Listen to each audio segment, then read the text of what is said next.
Bonjour et bienvenue, je suis David, professeur de français. Nous allons découvrir toutes sortes d'endroits tout en pratiquant la langue française. Je suis encore une fois dans la vallée de l'Arve, mais pour vous dire la vérité, je ne sais pas encore exactement où je vais aller au moment où je marche. Au début, on aura plutôt des pistes 4x4, comme là où je suis. Puis on se retrouvera petit à petit dans la forêt, mais toujours sur des pistes similaires à celle-ci. Puis nous allons passer par des falaises un peu plus escarpées avant de nous retrouver dans la neige.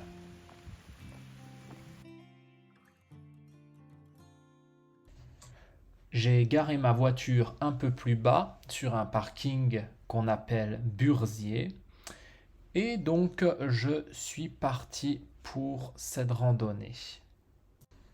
Nous sommes aujourd'hui le 23 février et cet hiver a été relativement chaud, ce qui fait que beaucoup de neige a déjà fondu. Cependant, nous avons eu un peu de chance car cette nuit, la nuit dernière, il a neigé un petit peu. Nous aurons donc le plaisir, si je peux me permettre, de découvrir de splendides paysages enneigés. Normalement, ici, au printemps ou en été, il y a beaucoup de vaches ou des moutons. Mais bien sûr, à cette époque, il n'y en a aucun. Aujourd'hui, j'ai de la chance, la météo est merveilleuse. Regardez ce beau soleil bleu.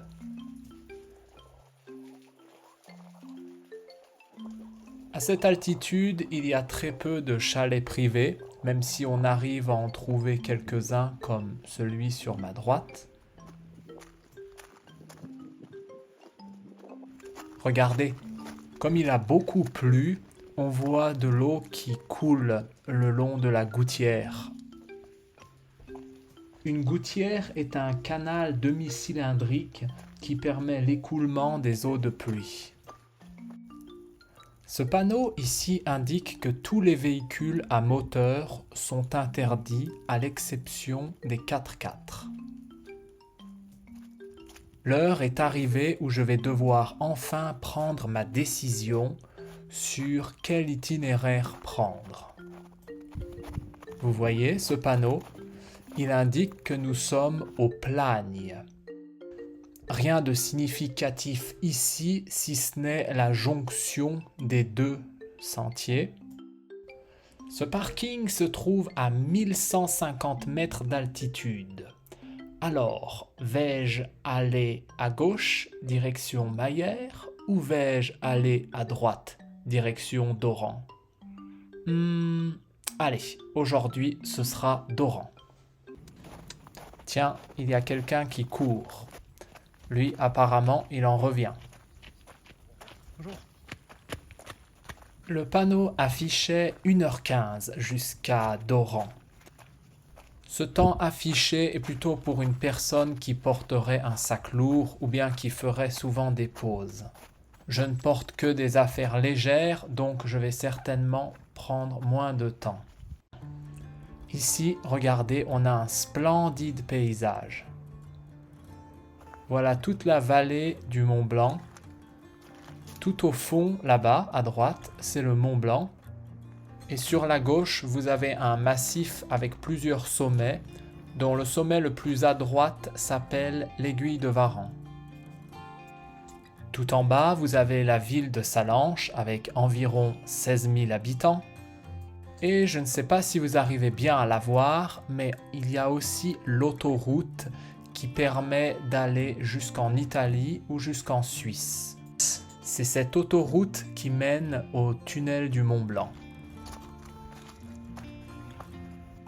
Je continue de grimper et vous pouvez voir que le décor a déjà pas mal changé.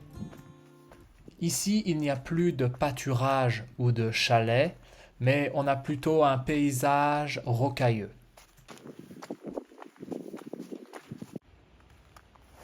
qu'il y a déjà eu un peu de monde depuis ce matin qui sont montés là-haut. Mais regardez sur la droite ces curieuses empreintes. Il semble qu'il y a un petit malin qui est monté en ski à partir d'ici. Ces empreintes sont parallèles.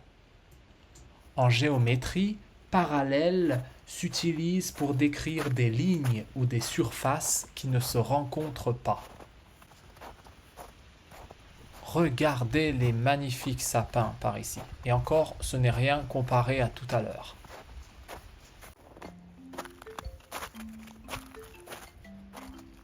À droite, on a des rochers très escarpés. Et sur la gauche, on a une très belle vue sur toute la vallée.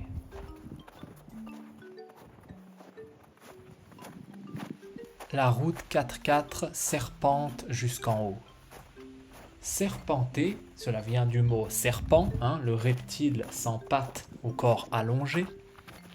Eh bien, serpenter, cela signifie aller ou avancer en suivant une ligne sinueuse, c'est-à-dire en empruntant de nombreux virages. En voilà d'ailleurs un autre de virage. Et ce qui paraît vraiment surprenant, quand on voit toute la neige à cette époque, c'est de se dire que les 4x4 peuvent quand même monter par ici. Et je ne vous parle pas du problème lorsque un 4x4 qui descend rencontre un 4x4 qui monte.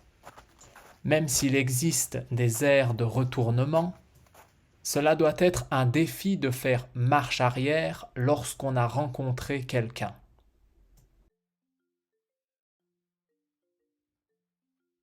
Tenez, voici un nouveau paysage insolite. Ce que vous pouvez voir sur la droite, c'est de l'eau qui ruisselle sur les rochers. Voyons ça de plus près. Ici, c'est mouillé, mais je ne sens pas l'eau qui coule. Par contre, ici, on voit un ruisseau un peu plus gros. Tiens, je partage avec vous un fait que même les habitants de la vallée ignorent. Une très grosse partie de l'eau qui est consommée en bas provient de là où nous allons. Au total, environ 550 000 mètres cubes d'eau proviennent du captage où nous allons, ce qui correspond à 1/3 de la consommation des habitants de Sallanches en bas.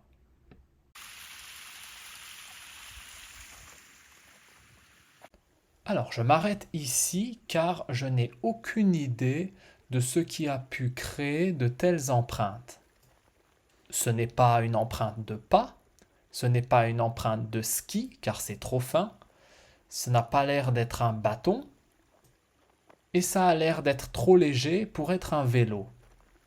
Est-ce que vous avez une idée de ce qui a pu créer de telles traces? Bon, j'arrive enfin à un nouveau panneau. Ici, cela s'appelle la barrière verte. Alors nom très original car il y a une barrière verte juste à côté. Nous allons maintenant quitter la piste 4x4 pour prendre ce petit chemin sur la droite, d'Oran par le sentier du gypaète. Le gypaète est un oiseau chasseur. C'est ce qu'on appelle un rapace et c'est le plus grand d'Europe. C'est un oiseau qui peut peser de 5 à 7 kg et son envergure peut atteindre les 3 mètres. La dernière partie de cette randonnée va donc se dérouler sur ce petit sentier et on voit qu'il y a beaucoup plus de neige maintenant. J'arrive à voir encore quelques traces de pas, mais on peut dire que c'est beaucoup moins l'affluence que tout à l'heure. Vous allez voir pour la dernière partie de cette randonnée, cette forêt que nous allons traverser est vraiment magique.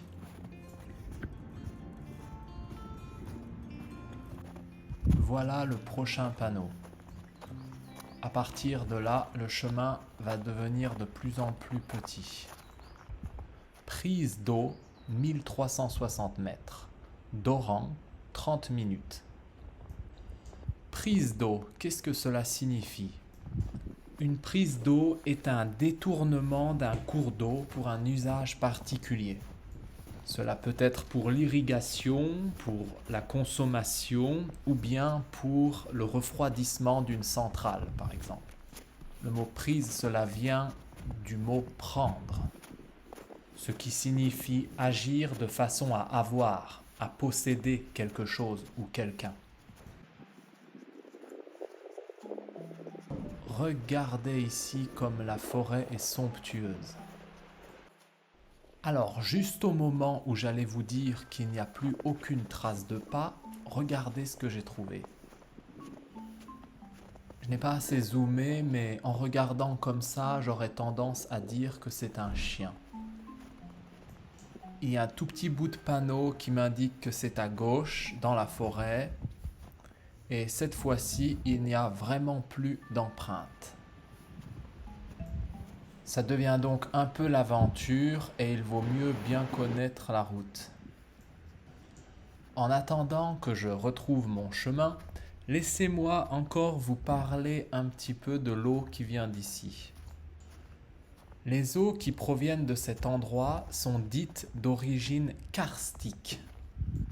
Karstique, cela vient de karst, c'est un massif calcaire dans lequel l'eau a creusé de nombreuses cavités. Ainsi, l'eau s'écoule de façon souterraine et émerge par des sources avec des débits qui peuvent varier selon les saisons. Alors, comme vous pouvez le voir, je suis les traces de l'animal. Peu importe quel est cet animal, en tout cas, il est allé dans la bonne direction pour aller vers le refuge. Cette forêt est vraiment féerique. Féerique, cela signifie qui appartient au monde des fées, qui est surnaturel. On peut utiliser ce mot pour décrire quelque chose d'une beauté extraordinaire, d'une beauté merveilleuse. Alors, quand je suis arrivé là, il m'a semblé voir là-bas au loin un panneau. Mais en regardant de plus près, il ne s'agissait que d'un arbre. Ce n'est pas grave, même si ce n'est qu'un arbre, il est dans la bonne direction. On ne va pas se mentir, la neige ici est très profonde. Mais je ne suis vraiment plus très loin. La route est juste au bout. Regardez, qu'est-ce que je vous disais? Ce bâtiment un peu étrange là-bas au loin est ce qu'on appelle la chapelle de Doran. Une chapelle est un lieu consacré au culte, c'est donc comme une église, cependant elle n'a pas le titre de paroisse et donc il n'y a pas de curé à charge. Bel endroit, n'est-ce pas? Ça a l'air très sauvage à cette époque. Voilà, le refuge qu'on peut voir ici, c'est le refuge de Doran, l'endroit que je cherchais à atteindre depuis le début. Encore quelques mètres jusqu'à la route et ça y est, je suis sorti d'affaire. Cet endroit est au calme total car il est complètement isolé de la vallée. Cet endroit s'appelle Doran. Doran vient du mot Doria qui signifie ruisseau qui descend de la montagne en formant une cascade. Doran, 1495 mètres. Et comme vous pouvez le voir, il y a encore plein d'autres itinéraires et plein d'autres randonnées à faire depuis cet endroit. Jetons un œil au paysage. On a donc le refuge là. Et voir là sur la gauche, ce sont ce qu'on appelle les 4 têtes, mais on n'en voit qu'une seule d'ici. C'est donc tout pour aujourd'hui. Merci de m'avoir suivi pour cette balade et je vous dis à la prochaine pour d'autres vidéos de français. Au revoir.